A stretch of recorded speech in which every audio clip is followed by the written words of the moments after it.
आपकी अदालतमध्ये film star Alia Bhatt यांच्यावर आरोप आहे की या कॉन्ट्रोवर्सी क्वीन आहे. आलिया, 2 वर्षांपूर्वी तुम्हाला आठवत असेल शाहरुख खान मला म्हणाले होते की तुम्ही बोलवा आलिया भटला आपकी अदालतमध्ये.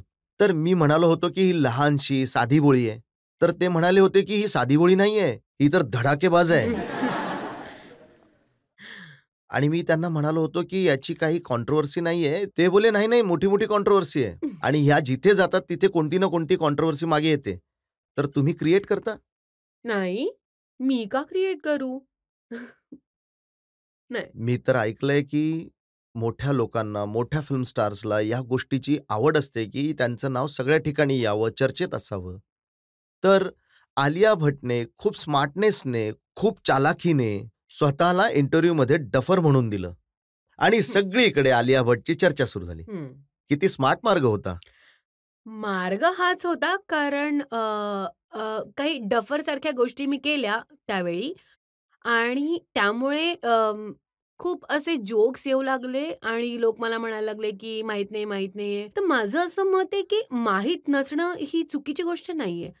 जर मीच आधी सांगून देऊ की बाई मला माहित नाहीये, प्लीज मला माफ करा, तर लोक मला सोडून देतील आणि मला कोणत्या क्वेश्चनचं उत्तरही द्यावं लागणार नाही. Very simple.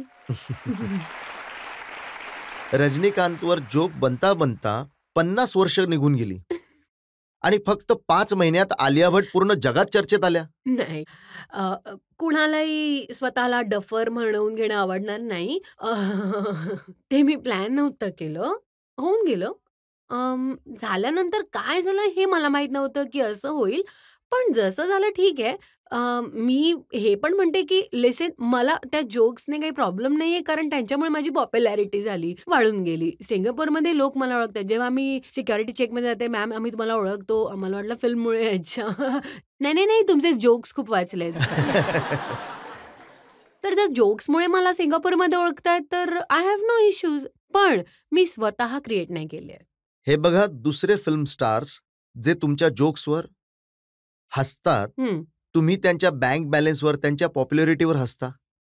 नाही, ते पण नाही करत. हो, ते पण नाही करत. मी स्वतःवर हसते आणि जर कोणता जोक स्टुपिड आहे आणि मला हसू येत नाहीये, तर मी नाही हसणार. पण हे माझ्यामुळे नाही, तुमचा जोक खराब आहे. ह्यात माझी काही चूक नाहीये. कोणता जोक इंटरेस्टिंग आहे? जसं एक मी वाचलंय की एक तुम्हाला विचारलं गेलं की एकतामध्ये शक्ती असते, याचा काय अर्थ आहे? तर तुम्ही म्हणालात, एकता शक्ती कपूरची मुलगी आहे. पण हे बरोबर आहे. It's a very smart answer जर मी कुठे दिलं असेल तर. नाही, मी माझं फेव्हरेट जोक मी सांगते तुम्हाला, की मी एका शॉपमध्ये जाते, दुकानात जाते आणि मी त्यांना म्हणते, की "दादा, इंडियन फ्लॅग दाखवा ना प्लीज." आणि ते येऊन देतात मला, म्हणतात, "चांगला आहे? यात अजून कलर्स आहेत?" ते माझं फेव्हरेट. एकाने सांगितलं की सायंटिस्ट आर्यभट्टबद्दल विचारलं, तर मुलाने क्लासमध्ये सांगितलं आलिया भट्ट. तर त्याने विचारलं आलिया भट्ट, तर तो बोला नाही, तो बोबडा आहे म्हणून तो आर्यभट्टला आलिया भट्ट बोलतोय. तर असे जितके ही जोक्स जितके बनत गेले, तुम्हाला त्याचा जास्त फायदा होत गेला, जेवढा तुमच्या मते नाही, प्राइस वाढत गेला. दुसऱ्या कारणाने पण आणखी काही कारणाने असू शकतं, पण प्राइस वाढत गेली. आता बघा, सेफईमध्ये त्या महोत्सवात गेलात, डान्स केला तुम्ही सलमान खान बरोबर स्टेजवर, तर कॉन्ट्रोवर्सी उभी राहिली की एकीकडे तर गरीब लोक आहेत दंगलीमध्ये, ज्यांच्याकडे रात्री राहायला शेल्टर नाहीये आणि तुम्ही इथे नाचगाणं करताय आणि तुम्ही म्हणालात मला माहीतच नाही दंगल झाली आहे. मला त्यावेळी खरंच काही माहीत नव्हतं. मला लक्षात आहे माझे वडील होते शोला. आय थिंक ते इंडस्ट्रीच्या बाजूनी बोलत होते. Because of the situation. हो, त्यांना खूप दुःख झालं होतं, पण सलमानने तुमचा सपोर्ट केला. सलमान बोलले होते, इतका चांगलं परफॉर्म केला आलियाने स्टेजवर. इतकी चांगली ती परफॉर्मर, इतकी चांगली ॲक्ट्रेस आहे. तिच्या बाबतीत असं बोलण्याची काय गरज आहे? हो, कारण मला वाईट वाटत होतं, की इतकं ते पहिल्यांदा असं झालं होतं, की इतका मोठा तो डिबेट झाला होता.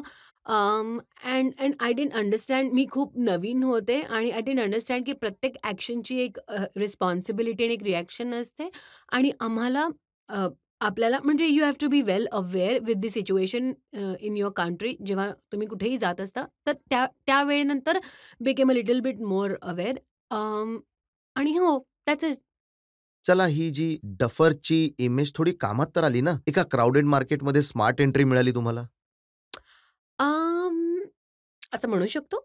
क्राउडेड मार्केटमध्ये स्मार्ट एंट्री किंवा असं म्हणू शकतो, की मी स्वतःसाठी एक इमेज बनवून घेतली. That is not among the smart people. तर मी नेहमी युनिक राहीन. असं पण म्हणू शकतो. बघा, खरं तर हे आहे, की आलिया भट एक खूप मोठं ब्रँड बनली. सगळ्यांना बनवलं, धन कमावलं, सगळं मिळवलं आणि मग टाळ्या.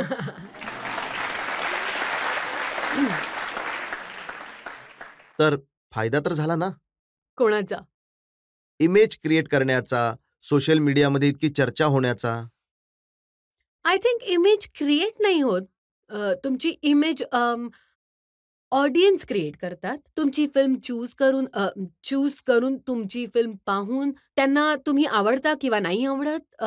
तुम्ही कितीही प्रयत्न करा, रिअल इमेज तुमची जी असते तीच टिकते. तुम्ही किती पण कंट्रोल करण्याचा प्रयत्न कराल, तितकं जास्त फेक दिसेल. तर मी कधीच इमेज बनवण्याचा प्रयत्न केला नाही.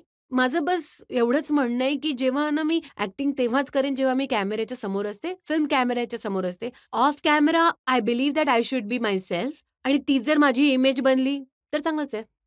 ज्या प्रेक्षकांनी तुमची ही इमेज बनवली, त्या प्रेक्षकांनाच विचारू, की त्यांच्या मनात काय प्रश्न आहेत. आलिया, मी तुम्हाला एक प्रश्न विचारू इच्छिते. That you have a very soft, vulnerable and child like face, but to be doing a film like Raazi, जी खूपच एक इंटेन्स फिल्म आहे. So what made you prepare for the role? म्हणजे तुम्ही इतका इंटेन्स रोल कसा प्ले केला? जी intensity असते ती आतून येते, चेहऱ्याने येत नाही. द रिझन इन फॅक्ट मेघनाजींना वाटलं की मी या पार्टसाठी फिट राहीन was because of my soft face and my childlike features. Karan, the fact that she is such a young girl, but she is doing such a big thing, was the contrast that we wanted for the film. इंटेन्सिटीचा अर्थ असा नाहीये. इंटेन्सिटीचा अर्थ आतून feel करणं आणि त्या सिच्युएशनला कसं react करता ते फक्त फिलिंग्सनेच येतं. तर प्रिपरेशन्स जसं की मी सांगितलं की जॉंगा केलं, हे केलं, ते केलं. But the end of the day कॅमेराच्या समोर किती पण तुम्ही प्रिपेअर करून याल, फिलिंगच्या शिवाय परफॉर्मन्स होत नाही. एखाद्या माणसातली कोणती गोष्ट तुम्हाला भावते? I think exactly what I just said, the ability to be real. अशी खूप कमी माणसं आहेत जी त्यांची व्हल्नरेबल बाजू दाखवतात, त्यांच्यातली भीती, त्यांच्यातली संवेदनशीलता दाखवतात. Most people like to be not most people I would say, but some people like to be over confident and out there. मला आवडत नाहीत ओव्हर कॉन्फिडंट लोक. मला लोकांमधला सॉफ्टनेस आवडतो आणि मला त्यांच्यातला खरेपणा आवडतो. Real, normal, happy, but also sometimes sad people. Thank you ma'am, thank you. Alia, जसे प्रश्न ऑडियन्सने तुम्हाला विचारलेत, ते बघून तर वाटतंय, की तुम्हाला कोणी डफर नाही समजत. नाही समजत ना? कुण्या एका व्ह्युअरने मला हा प्रश्न पाठवलाय असा सोशल मीडियावर, जर आलिया भट आल्या तर तुम्ही त्यांना विचारा, त्यांचं नाव आलू कोणी ठेवलं? मी लहानपणी आलूच होते. मी खूप आलू गुबगुबीत सारखी होते. जेव्हा मी जन्माला आले तेव्हा लोक मला मुलगा समजायचे. माझ्या आईला माझ्या डोक्यावर बो लावावा लागायचा. कारण ती नेहमी नाराज व्हायची, की सगळे म्हणायचे, "what a cute little boy" आणि म्हणायचे, "शी इज अ गर्ल." तर आलियाचा आलू बनून गेला तर कारण मी खूप राउंड आणि गुबगुबीत होते आणि बाय डिफॉल्ट आलू माझी फेव्हरेट डिश आहे. आलू फ्राय. आताही आलू फ्राय खाता? कधी-कधी. बाबांच्या बर्थडेला खातो. ती ॲक्चुअली त्यांच्या मम्मीची रेसिपी आहे. पण मी बटाटा खाते. बटाटा चांगला असतो शरीरासाठी. हो, पण ॲक्चुअली चांगला असतो. नाही, आता लोकांना तर हे जाणून घ्यायचं की आलूची आलिया कशी काय बनली? काय केलं? खूप काही केलं. बाकी खूप गोष्टी गिव्ह अप कराव्या लागल्यात. पण हॉनेस्टली मी खाते, नीट खाते. मी एक ट्रू इंडियन आहे, स्वदेशी आहे. मला हे सॅलड-वॅलड आवडत नाही. मला डाळ-भात पाहिजे, भाजी पाहिजे आणि पोळीच्या ऐवजी मी नाचणीची पोळी खाते, ज्वारीची पोळी. माझं ऑप्शन बदलून गेलेत. शुगर बिलकुल टच नाही करत. शुगर खूप हानिकारक आहे.